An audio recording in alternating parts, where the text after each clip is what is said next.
Itadori is someone we know to be as kind, happy, energetic, and lighting up the room with his personality. When bad things happen to him, personally, he doesn't even mind that much as long as others around him are safe.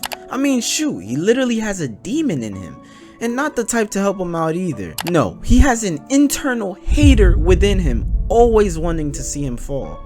And with the events happening in Shibuya, it's crazy to see how Itadori is handling it. Ever since becoming a sorcerer, Itadori has suffered plenty of life-changing moments that definitely left an impact on him. His granddad passed away in the first moments of us seeing him. Itadori has grieved before. The story of Junpei is one of the first instances where we see this. He builds a bond with a kid who believes that people don't have compassion or a heart. But Itadori was one of those few people to truly listen and hear what he had to say. And wanting to help him in the moment, he gives him a solution. But right then and there is when he is killed in the most inhumane way possible. Right before Itadori's eyes, Junpei's humanity was taken from him and he was transfigured. This enraged Itadori so much that he started to question his own character. Itadori is a person who doesn't kill because he is afraid of how something like that would change him. Yet in that instant, that was the only thing on his mind. Sukuna ripping his heart out was also a moment where we got to see how selfless Itadori is.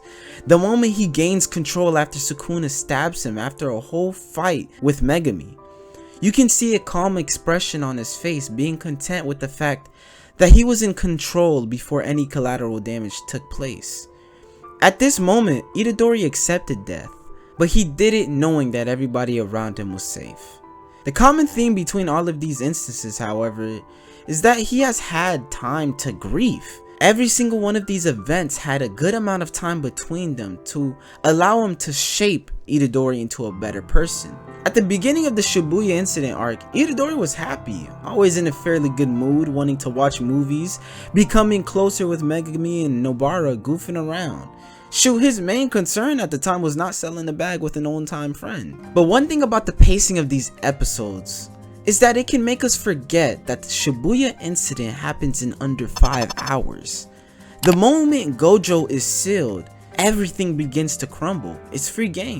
One of the first things Itadori has to deal with is facing his past, the older brother of the two brothers that he killed. And I'm not gonna lie, for someone who says they don't specialize in close combat, he was fighting pretty dang hard.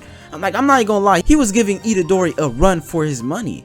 How many of y'all were shook when Choso improvised and handled that fight that well? After this loss, however, Itadori was no longer in control.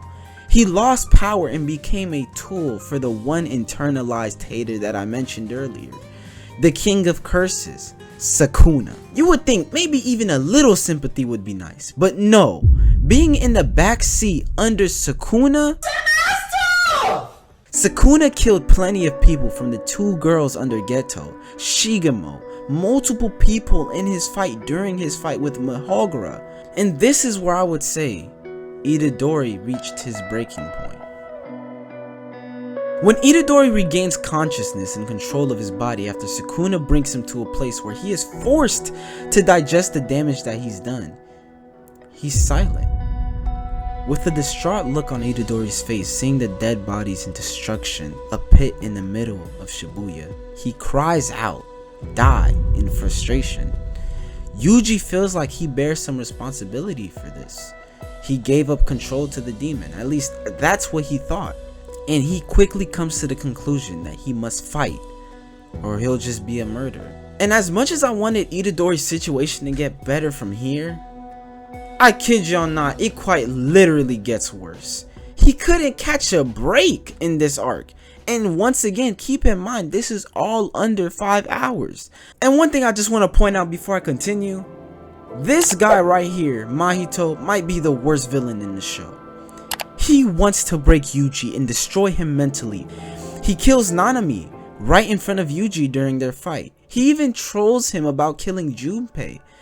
He's unhinged, smiling and yelling at Itadori right when Itadori was expressing his hurt. But he finally achieved what he's wanted to do from the beginning. Mahito kills Nobara in front of him as well. And in that instant, Itadori felt a similar rage of which happened when Junpei died. All he wants to do is get rid of Mahito. So how are these situations even affecting Itadori?